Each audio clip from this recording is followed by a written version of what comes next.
भगवतो अरहतो सम्मा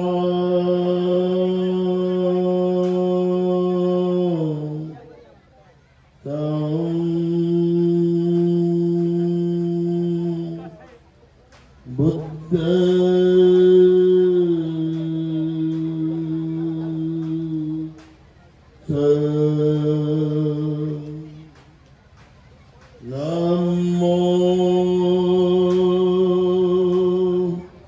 तस्से भगवतो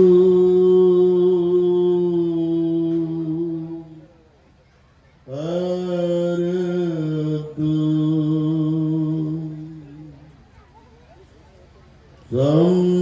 तस्से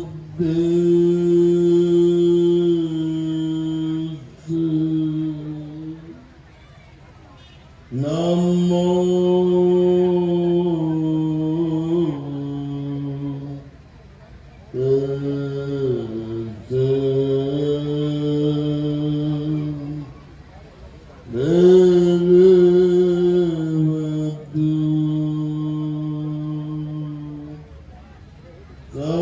सम्मा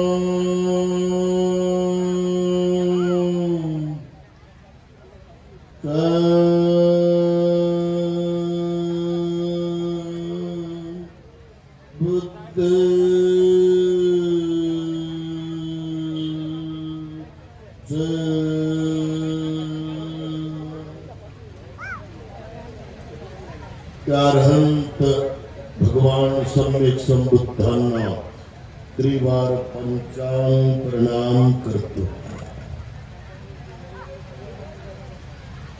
त्या भगवंताच्या शुद्ध धम्माला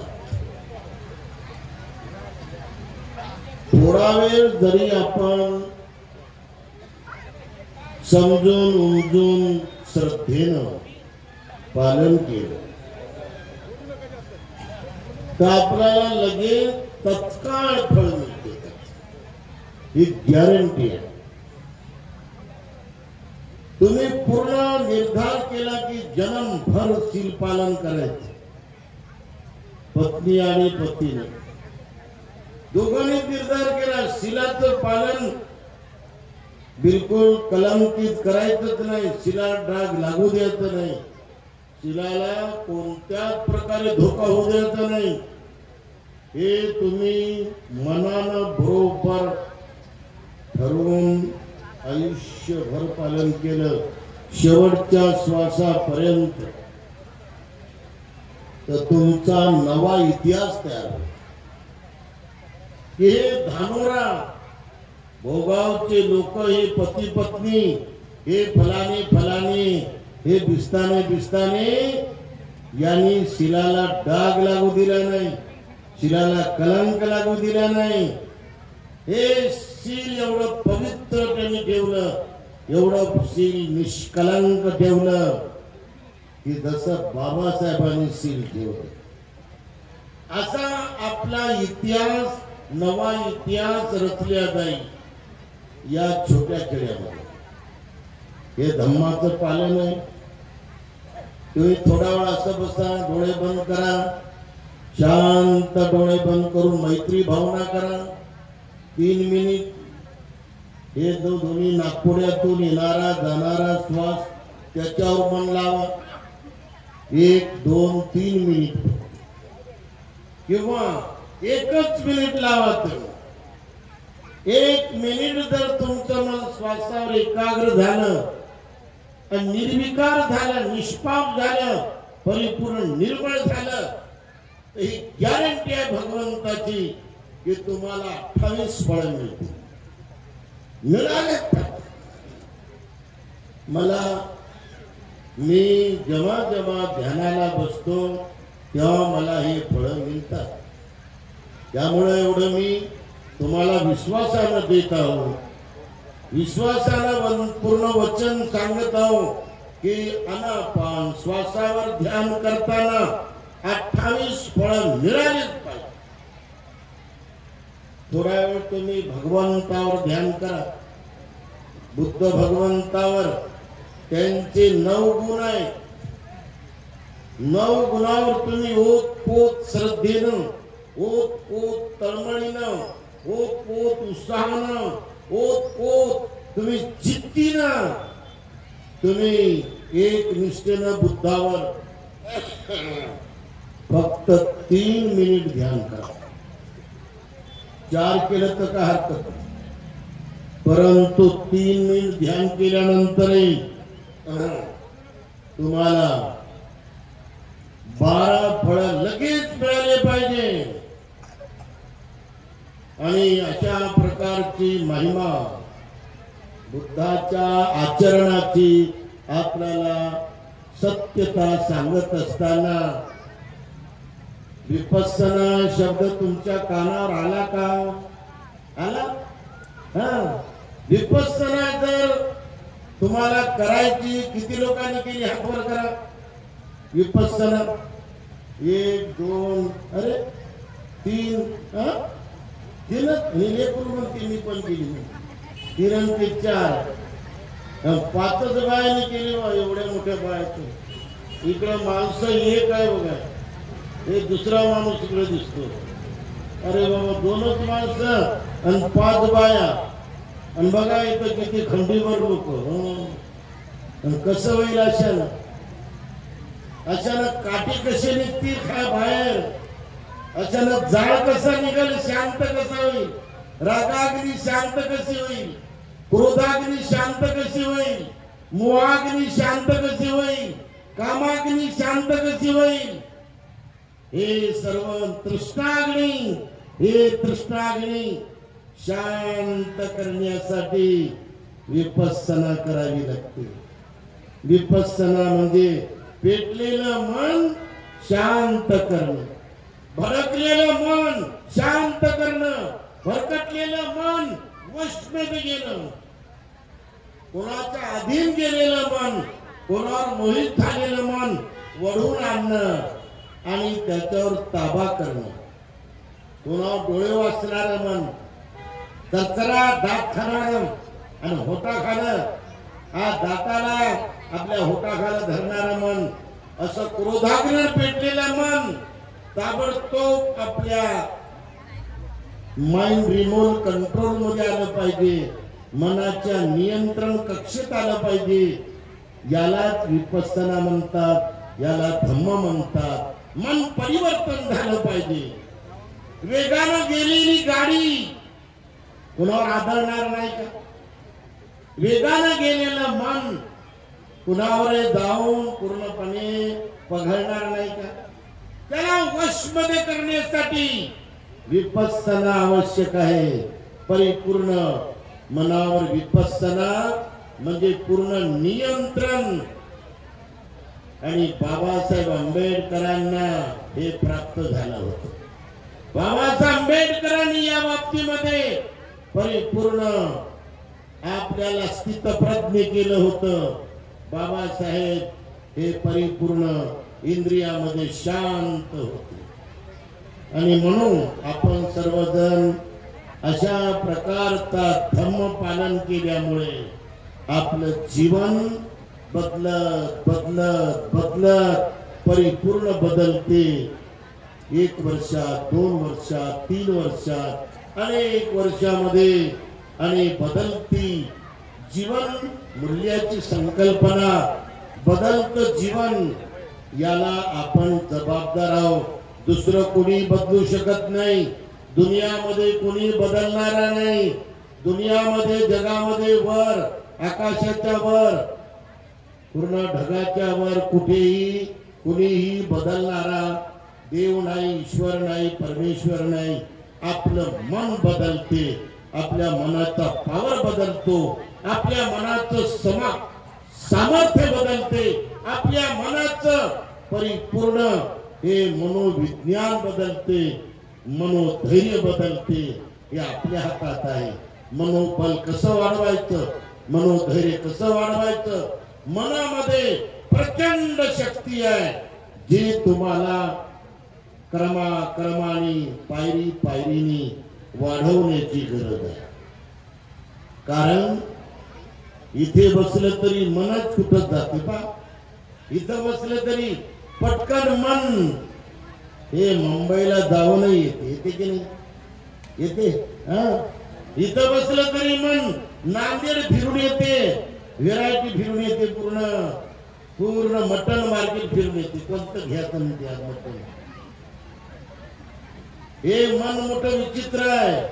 हे मन पूर्ण कुणीकडे फिरायला जातच राहते, हिंडतच राहते. ते ज्याला अशा हिंडणाऱ्या, अशा इकडे तिकडे भरकटणाऱ्या, हिंडून हिंडून हिंडून पूर्ण गिरक्या मारणाऱ्या मनाला वश करणं, त्याच्यावर परिपूर्ण ताबा करणं हा बुद्धाच्या धम्माचा केंद्रबिंदू आहे.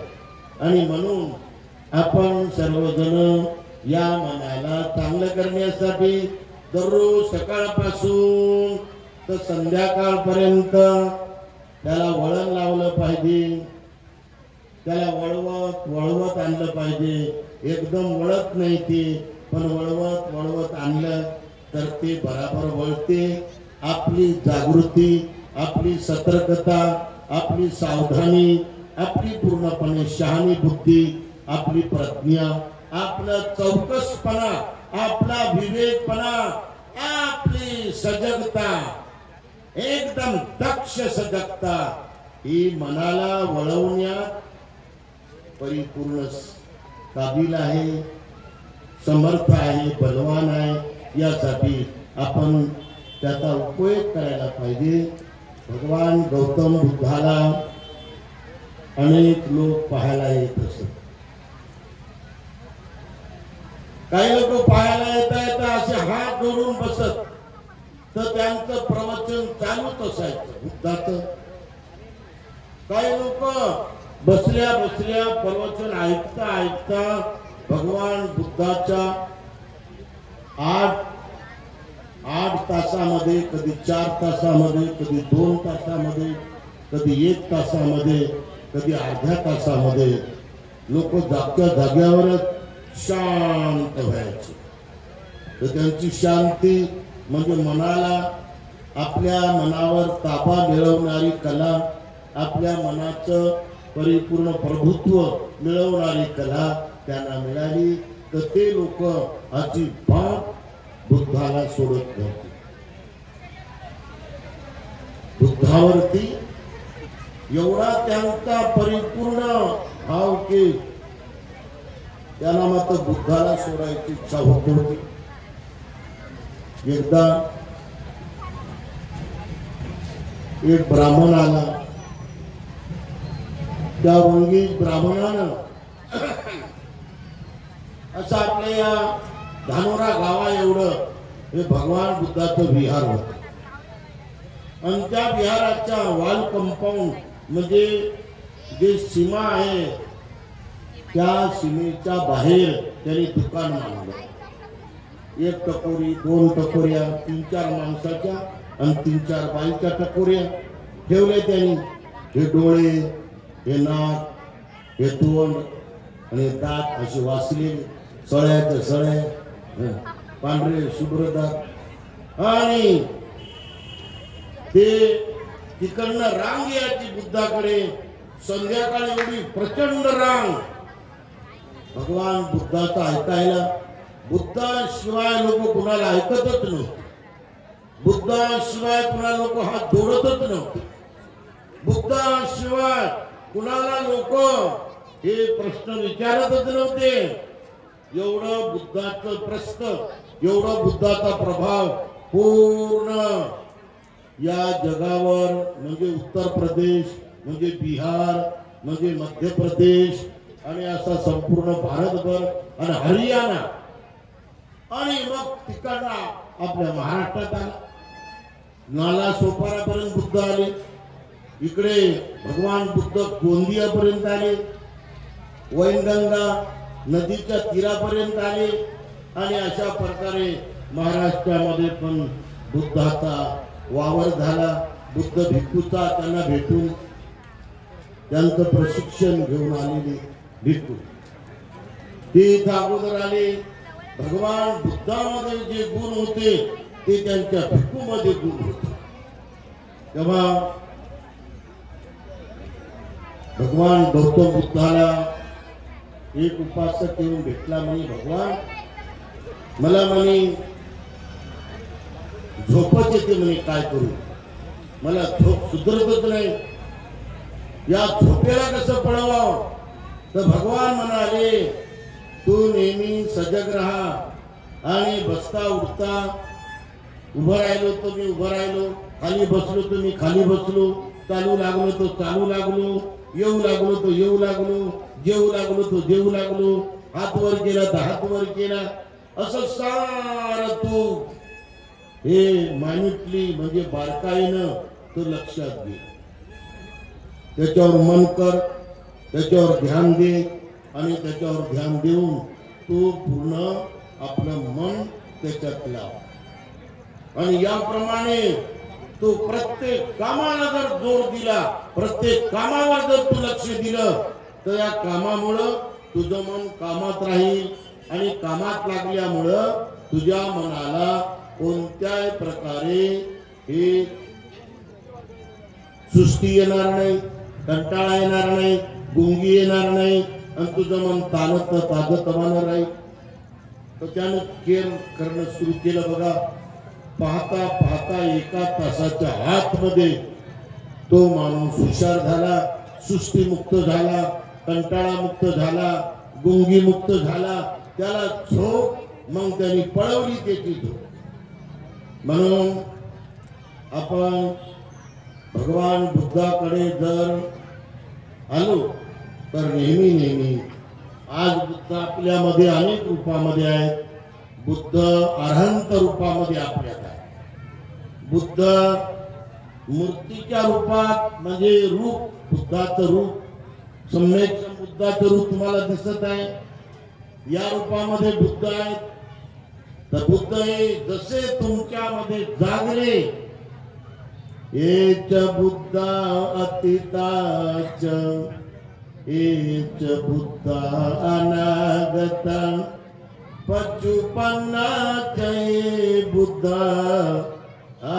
वंदामि सर्वदा।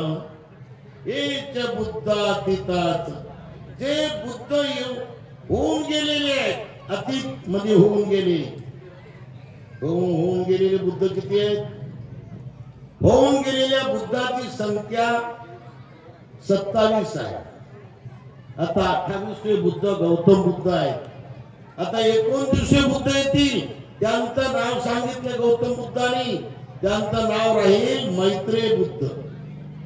मैत्रेय बुद्धाच्या काळात तुम्हाला जर जन्म घ्यायचा, मैत्रेय बुद्धाची उपासिका म्हणून, मैत्रेय बुद्धाचा उपासक म्हणून, तर तुम्ही मैत्रेय बुद्धाच्या काळात मला जन्म घ्यायचा, त्यांच्या भिक्खूची सेवा करायला, त्यांच्या भिक्खुनीची सेवा करायला, बुद्धाची सेवा करायला, मैत्रेय बुद्धाची सेवा करायला, मैत्रेय बुद्धासाठी राबायला, मैत्रेय बुद्धासाठी दान द्यायला, मैत्रेय बुद्धाला चिवर द्यायला, मैत्रेय बुद्धाला हे तुम्ही खीर दान द्यायला, मैत्रेय बुद्धाला विहार बांधून द्यायला, मैत्रेय बुद्धाला तुम्ही त्यांच्यासोबत बसून ध्यान करायला, मैत्रेय बुद्धाला प्रत्येक गोष्ट तुम्हाला त्यांच्यापासून ग्रहण करायची, त्यांच्यापासून पूर्ण तुमच्या मनावर त्याचा परिणाम करायचा आणि तो तुमचा जन्म तुम्हाला सफल करायचा।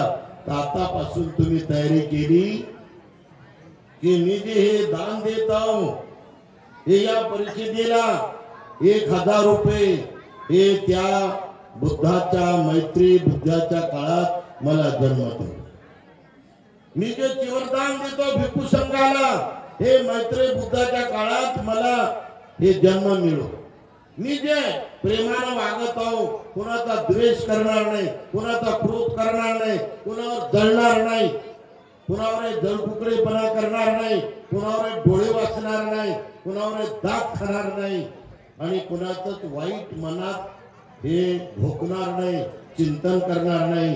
या माझ्या चांगल्या वागण्यानं मला बुद्धाच्या बुद्धाच्या काळात जन्म मिळो. मी जे मैत्री करेन, मैत्री भावना करेन. कशी मैत्री भावना करेन? काय कसं आहे? मी जे मैत्री भावना करेन, आपण दररोज 2 मिनिट 3 मिनिट 4 मिनिट मैत्री भावना करायची. अशी मांडी घालून बसायची आणि मांडी घालून बसल्यानंतर स्वतःवर मैत्री भावना करायची. मी सुखी हो, मी निरोगी हो, माझं मंगल हो, माझं भलं हो, मी दीर्घायू हो, मी दुःखमुक्त हो, मी भयमुक्त हो, मी व्याधीमुक्त हो, मी निर्गर्वी बनो, मी निर्वैरी बनो, मी सुखी हो, सर्वांत मंगल हो, सर्वांत मंगल हो, सर्वांत मंगल हो. असं स्वतःवर मंगल मैत्री करायची. अशीच मंगल मैत्री आपण आपल्या जवळच्या लोकांवर करायची, आपल्या घरातल्या लोकांवर, आपल्या गावाच्या लोकांवर, आपल्या या पूर्ण तालुक्याच्या लोकांवर. या माझ्या गावातले लोक, माझ्या तालुक्याचे लोक, माझ्या घरचे लोक, माझ्या नातेवाईक, माझे सारे नातेवाईक, माझ्या गावचे लोक, माझ्या तालुक्याचे लोक सुखी हो, सारे लोक दुःखमुक्त हो, सारे लोक व्याधीमुक्त हो, सारे लोक हे बीमार मुक्त हो, सारे लोक निर्गर्वी बनो. माझ्या घरचे लोक, माझ्या नातेवाईक लोक, माझ्या तालुक्याचे लोक, माझ्या गावचे लोक निर्गर्वी बनो, माझ्या गावचे लोक निर्वैरी बनो. साऱ्यांत मंगल हो, साऱ्यांत मंगल हो, साऱ्यांत मंगल हो, सर्वांत मंगल हो, सर्वांत मंगल हो, सर्वांत मंगल हो. सारे सुखी हो, सारे सुखी हो, सारे सुखी हो. त्यानंतर भगवान म्हणतात की पूर्व दिशेला जेवढे लोक आहेत, पश्चिम दिशेला जेवढे मनुष्य प्राणी आहेत, उत्तर दिशेला जेवढे मनुष्य प्राणी आहेत, आणि दक्षिण दिशेला, वायव्य दिशेला, नैऋत्य दिशेला, आणि त्यानंतर आणखी 2 दिशा, आग्नेय दिशेला व वायव्य दिशेला, हे 8 दिशा. वरच्या दिशेला, खालच्या दिशेला, या 10 दिशेला जेवढे मनुष्य प्राणी आहेत, 10 दिशामध्ये ते सारे सुखी हो, ते सारे दुःखमुक्त हो, ते सारे भयमुक्त हो, ते सारे व्याधीमुक्त हो. 10 दिशामध्ये असलेले सारे मनुष्य प्राणी निर्वैरी हो, सारे मनुष्य प्राणी निर्गर्वी हो, सारे मनुष्य प्राणी सुखी हो. 10 दिशातले सारे मनुष्य प्राणी सर्वांत मंगल हो, सर्वांत मंगल हो, सर्वांत मंगल हो, सर्वांत मंगल हो. तुम्ही असं कराल का? तुम्ही असं कराल का कधी? 2 दिवस, 2 मिनिट, 3 मिनिट, 4 मिनिट करून पहा. दररोज करून पहा. सकाळी, संध्याकाळी, रात्री उठल्या बरोबर. आणि आता याचा रिझल्ट काय आहे हे एका आठवड्यामध्ये तुम्हाला दिसेल की तुमचं मन बदलत चाललं.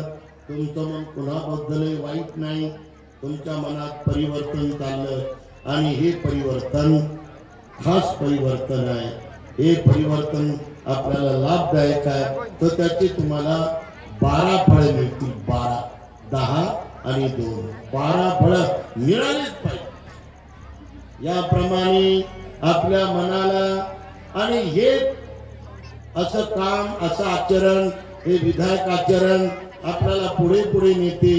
एवढं नेते पुढे पुढे की आपल्या मनाला शांती देते, आपलं मन आनंदात ठेवते आणि आपल्याला कोणतंही भय राहत नाही. सारे आपल्या जवळ आपले सहकारी होतात, सर्वांसोबत आपलं जुळते आणि सुखानं झोप लागते. सकाळी सकाळी उठल्या उठल्या एकदम सुखानं माणूस उठतो. ज्याच्यासोबत जमत नाही त्याच्यासोबत क्रमाक्रमानं आपलं जमत राहते आणि ज्याच्याजवळ वाईट असेल ते तो वाईट बदलून जाते ते आणि मन चांगलं येते। आणि अशा प्रकारे जुनी पुराणी गाठी जुन्या पुराण्या गाठी आपल्या उचलत राहतात आणि मरताना माणूस सुखानं मरतो। अंग धाडत नाही, हात धाडत नाही, कणत नाही, घरघर करत नाही, नाकातून वकत नाही, तोंडातून वकत नाही, कोणताच पदार्थ त्याच्या नाका तोंडातून येत नाही। इतकं शांत मरण, इतकं शांत मरण। आणि हे मैत्री भावना वाढवणं म्हणजे बुद्ध धम्म।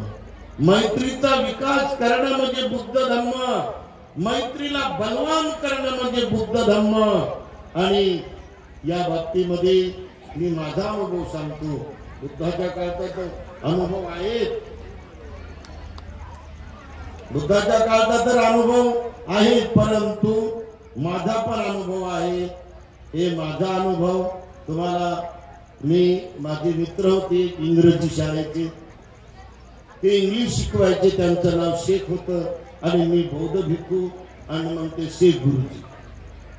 आणि मला ते त्यांच्या घरी नेहमी बोलवायचे, भक्तीजी भोजन केली आ जा ना। मी भोजनासाठी जात होतो, पण मला मात्र ते कधी मांसाहार देत नव्हते।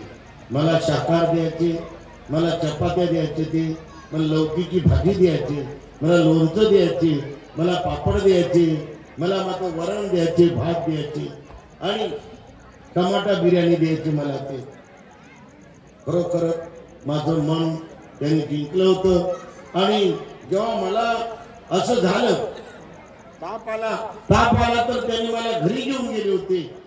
त्यांच्या घरी माझा ताप त्यांनी बरा केला। कारण मी विद्यार्थी असताना माझं BA दुसरं वर्ष होतं आणि माझा ताप वाढत चालला होता। 102 ताप झाला होता मला। नागपूरचे मोठे भंतेजी भदंत डॉक्टर आनंद कौशल्य यांना भेटायला गेलो होतो, तर गुरुजी तिथं आले होते, शेख गुरुजी। तर ते म्हणाले कि ये भक्ति जी खेरदमू, इनको आपके घर को ले जाएंगे? हाँ बोले, ले जाता हूँ। तिथं बुद्धिस्ट 4 प्राध्यापक होते, पण कोणी हात वर केला नाही, पण शेख गुरुजींनी केला। हे मी स्वाभिमान सांगलं पाहिजे तुम्हाला। मी त्यांच्या घरी 8 दिवस नाही 15 दिवस राहिलो। त्यांच्या तरुण तरुण मुली माझ्या डोक्याला हात लावून उठवत होते, मला गोळी देत होते, मला पूर्णपणे ते माझ्या डोक्यावर पाणी ठेवत होते, ते पट्ट्या माझ्या हातावर पट्ट्या ठेवत होते आणि अशा प्रकारे ते मला धीर देत होते। मग जसं मला चांगलं वाटू लागलं तर मी त्यांना बुद्धाच्या गोष्टी सांगू लागलो, अंगुलीमालाची कथा सांगू लागलो, आम्रपालीची कथा सांगू लागलो, अनेक कथा सांगत होतो त्यांना ब्राह्मणाच्या। ते खुश राहायचे एकदम। एक दिवस म्हणाले, भक्ति जी आप हमारे साथ आते क्या? मैंने कहाँ जाना है? तो बोले अपने को हैदराबाद जाना है। मैंने कहा काय के लिए जाना है? नहीं मैरिज को ही जाना है। मैरिज? हाँ चलेंगे, जाए आता हूँ।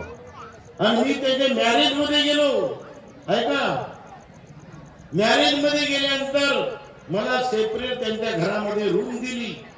माझ्या रूम मध्ये कोणी येत नव्हतं आणि मी माझं सारं तिथं उरकत होतो आणि मग त्यांच्या मंडपात जाऊन बसत होतो मी।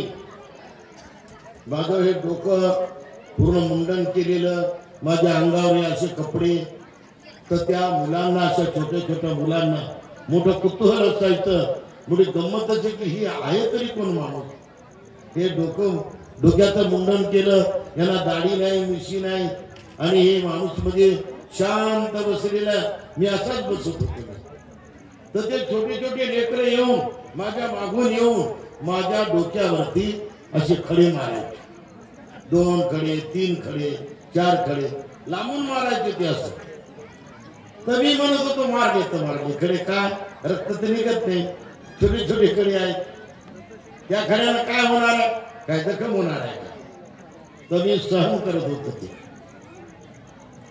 मग थोड्या वेळात जरा मोठे खडे येऊ लागले, तर त्या मोठ्या खड्याचा मला जरा थोडा मार लागू लागला। तभी वरण मतलब यहाँ पर बहुत सारे हमारे प्रेमी मोहब्बत वाले मुसलमान भाई है, तो कोई भी नहीं बताएगा बच्चों को कि तुम मेहमान को ऐसे पत्थर मत मारो। एकदम 2-3 मुसलमानाला बघा चीड आली आणि त्याच्या मागत धावली ती त्या पोराच्या, आणि मग मी पण त्याच्या मागत धावलो आणि मग एका घरात घुसले तर मी पण त्याच्या घरातच घुसलो। तर मी त्याला म्हणत होतो की वाह तुम ज्यादा उसको सबक सिखाना मारना नहीं, आप उनकी धुलाई नहीं करना चाहते, आप किसी लकड़ी से या किसी और बातों से नहीं मारना, लातों से नहीं मारना, बातों से बात बताना, अच्छी इंसान की बात बताना, उनके माँ को बताना, उनके भाई को बताना। आणि माझं हे बोलणं त्यांच्यावर मोठा प्रभाव पडला त्या घरच्या लोकांवर आणि ते जे समजदार होते त्यांच्यावर। तर ही माझी मैत्री होती, तर मी मैत्रीनं पूर्ण मुसलमान त्या इलाख्याला जिंकलं। हे माझा अनुभव आहे। एवढंच नव्हे तर मी जेव्हा एमएला होतो, एमए पालियान बुद्धिज्म मध्ये, तर जयलूनला राहत होतो मी, तर आपल्या लोकांचा एक तरुण पोरगा त्याने हमारे लड़की के ऊपर तो आँख लगता क्या प्रेम करता क्या म्हणून त्याला पकडलं होतं। प्रेमाच्या फाशामध्ये आपला पोरग धरल्यामुळं त्याला कधी त्याचा गळा दाबला आणि बुद्धाच्या मूर्तीच्या मागे आणून टाकला। तर मला ही गोष्ट आवडली नाही, तर मी म्हटलं बाबा तू एवढा मोठा अभ्यास आणि हे आपले तरुण मुलं मरत झाली, तर मी माईक लावला, 3 भोंगे लावले आणि एवढं सुंदर प्रवचन देत होतो मी की आपल्या समाजाच्या विरोधात जेवढा त्यांच्या मनात द्वेष होता, जेवढा क्रोध होता, जेवढी जलसी होती, जेवढं वैरत्व होतं, ते सर्वच्या सर्व जलसी, राग, द्वेष हे सारं आता मी शांत केलं माझ्या ज्ञानाच्या बळावर, हे मैत्रीच्या बळावर। हे माझी मैत्री बल साऱ्या मुसलमानाला मोहब्बत के साथ रहना, प्यार के साथ रहना, इज्जत के साथ रहना, इंसान के साथ रहना, सबको मिलजुल के रहना। सभी मानव एक है। बुद्ध धर्म की क्या पहचान? मानव मानव एक समान। बुद्ध धर्म की क्या पहचान? मानव मानव एक समान। मोठ्यानं म्हणा साध। याप्रमाणे आपल्या मनात जर आपण मैत्री वाढवली तर कोणत्याही माणसाला आपण या मार्गामध्ये, या ज्ञानाच्या मार्गामध्ये, या शास्त्राच्या मार्गामध्ये, या महान विद्वान अशा बुद्धिवादी मार्गामध्ये सर्वांना आपण हे प्रेमानं जिंकू शकतो, मैत्रीनं जिंकू शकतो। आणि ही मैत्री, हे प्रेम जगाला आपण दाखवलं पाहिजे की आपण खऱ्या अर्थानं बुद्धाच्या प्रेमाचे लोक आहो का, खऱ्या अर्थानं बुद्धाच्या मैत्रीचे लोक आहो का, खऱ्या अर्थानं आपण बुद्धाच्या तळमळीचे लोक आहो का, आपण खऱ्या अर्थानं हे भगवान गौतम बुद्धाच्या मार्गाचे लोक आहोत का, हे आपण दाखवण्याचा प्रयत्न केला पाहिजे। आणि ही आताचा काळ हा मात्र तोच आहे।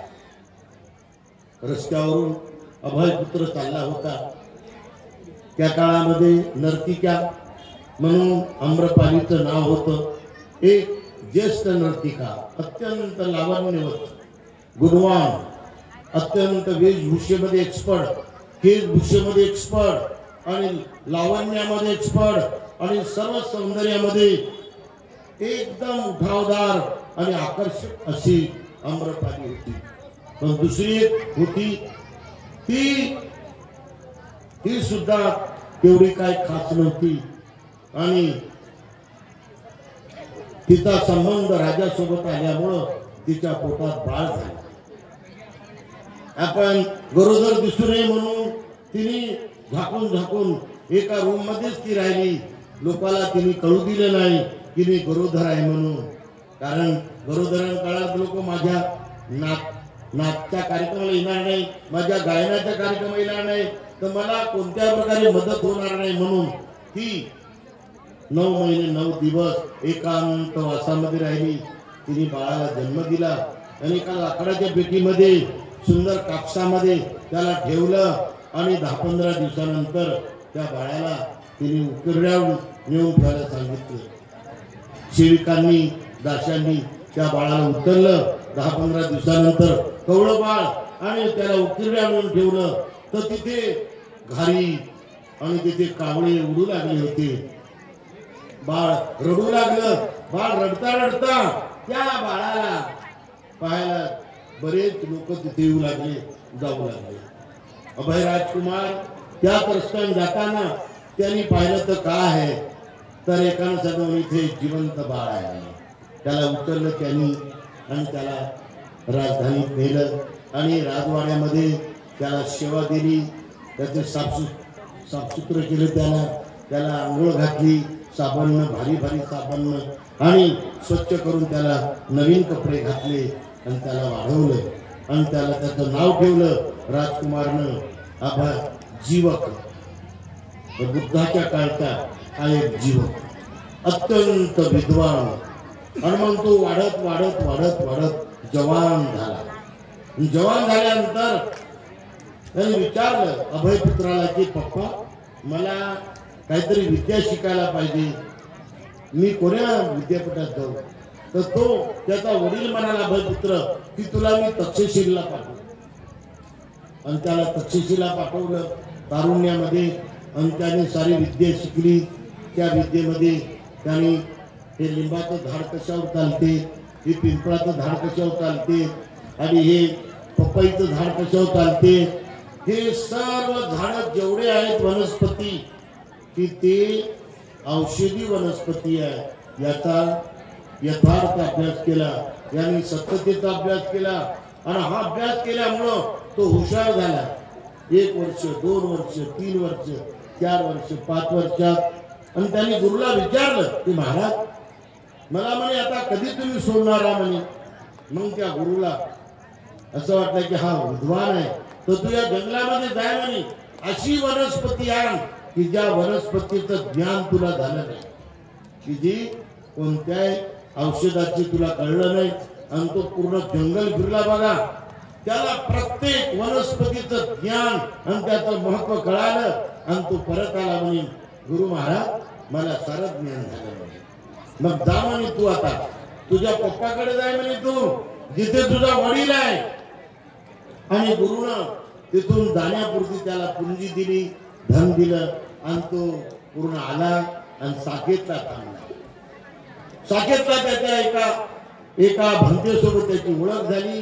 तर म्हणे भंते तुम्हाला म्हणे विद्या खूप दिसते म्हणे. तर बिंबिसाराची बायको हे मायग्रेटनं बिमार आहे.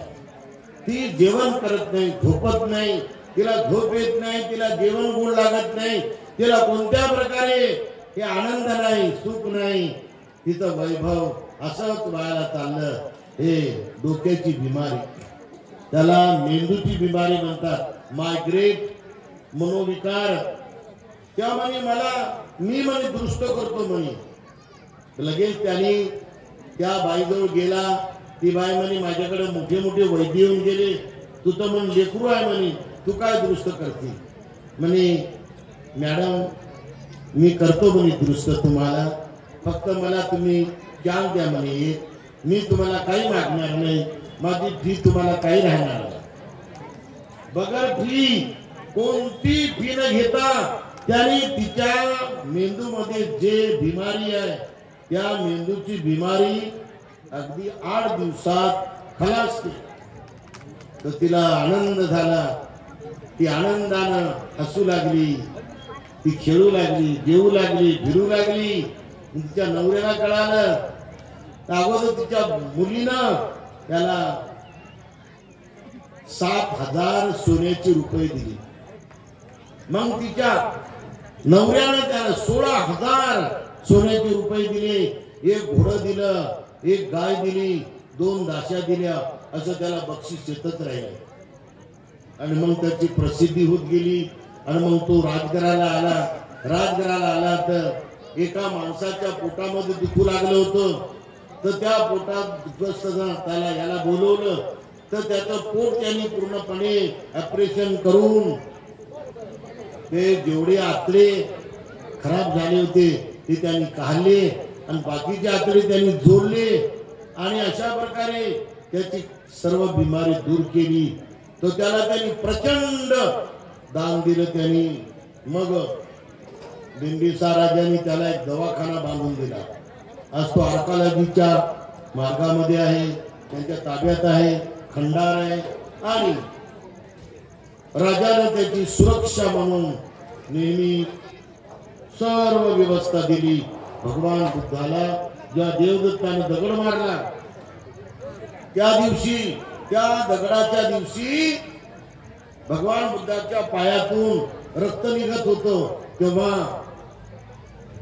हा जीवक एक्सपर्ट, एकदम झाडपाल्याचा एकदम तज्ञ गेला आणि भगवान बुद्धाच्या पायावर लेप लावला आणि ताबडतोब तो लेप चांगला झाला आणि त्यांची बिमारी एका 1.5 तासात बिमार गेली.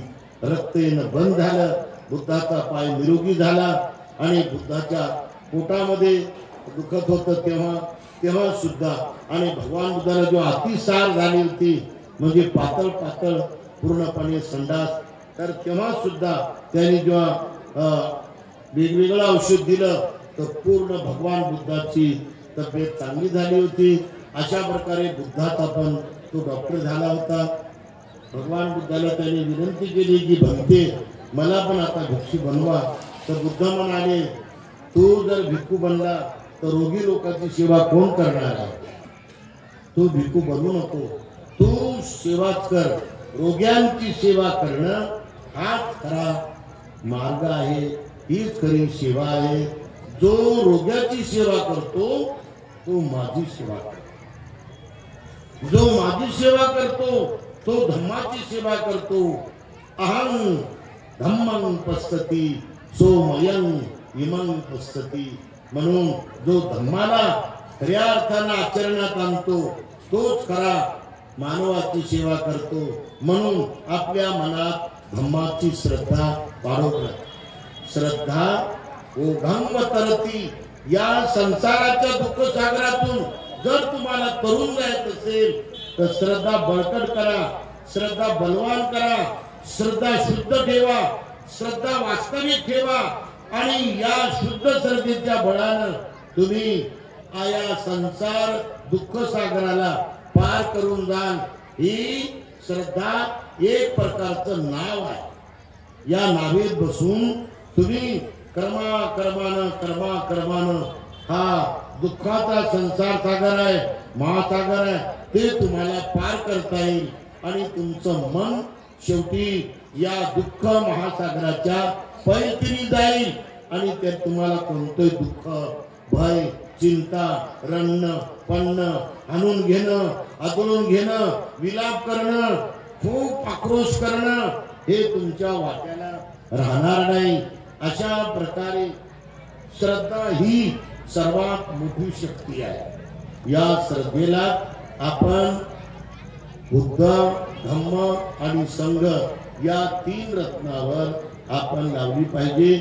ज्याची बुद्धावर श्रद्धा आहे, बुद्ध ईश्वर नाही, बुद्ध अवतार नाही, बुद्ध कोण्या समाजाचा अवतार नाही, बुद्ध कोण्या समाजाचा नाही, बुद्ध कोणता देव नाही, बुद्ध कोणता अर्धा अवतार अर्धा देव नाही, बुद्ध हा कोणत्याही देवाचा अवतार नाही, असं तुम्ही स्पष्टपणे जाणलं पाहिजे. आणि बुद्ध हे शुद्ध ज्ञानाचा मार्ग आहे. बुद्ध हा सत्याचा मार्ग आहे. बुद्ध हा संबोधीचा मार्ग आहे. बुद्ध हा शील समाधी प्रज्ञेचा मार्ग आहे. याला परिपक्व करा, यामध्ये तुमचं जीवन सुखी होईल. एवढा संदेश देऊ. बुद्धावर ज्या व्यक्तीची श्रद्धा आहे त्याला दुर्गती कधी येणार नाही.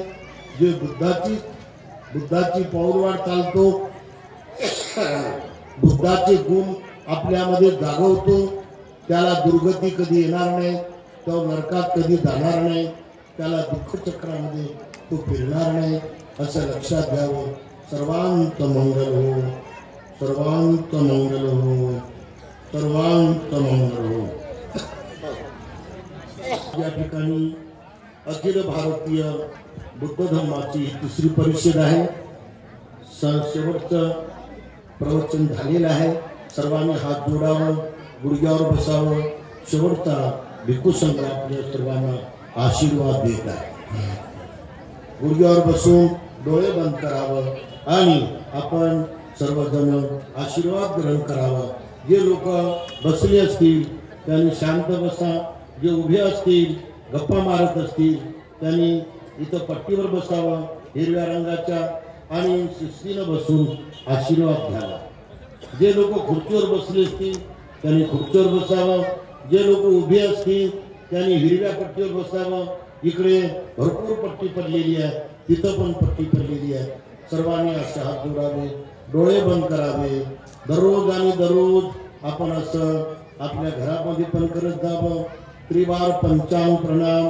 भगवान बुद्धाला फुलं वाहिल्यानंतर, मेणबत्ती लावल्यानंतर, अगरबत्ती लावल्यानंतर एकच अगरबत्ती लावायची आणि प्रणाम करायचा. आता भिक्खू संघ आपल्याला आशीर्वाद देत आहे.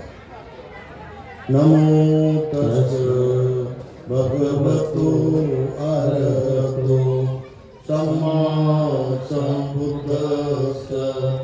नमो तस् भगवतो अरहतो सम्मा संबुद्धस्स.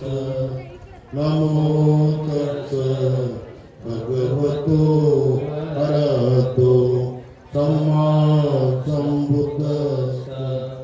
सविद्यो विभजन्तु सर्वरोगो विनाशतु. माते भवतु रायो सुखी दीर्घायुको भव. भवतु सर्वमङ्गलं रक्षन्तु सर्वदेवता. सर्वभूतानुभावेन सदा ज्योति भवन्तु ते. भवतु सर्वमङ्गलं रक्षन्तु सर्वदेवता. सर्वधर्मानुभावेन सदा ज्योति भवन्तु ते. भवतु सर्वमङ्गलं रक्षन्तु सर्वदेवता.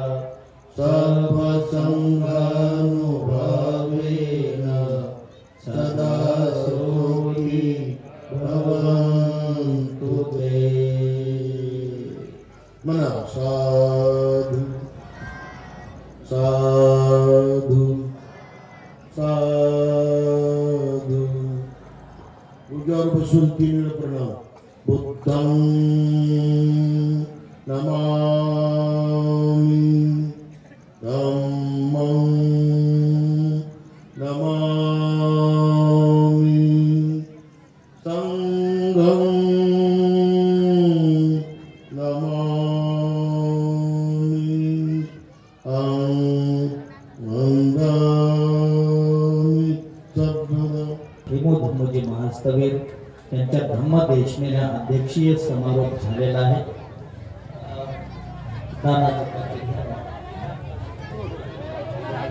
आणि लगेच आता आपल्या ज्ञानाची भूक भागलेली आहे. आता पोटाची भूक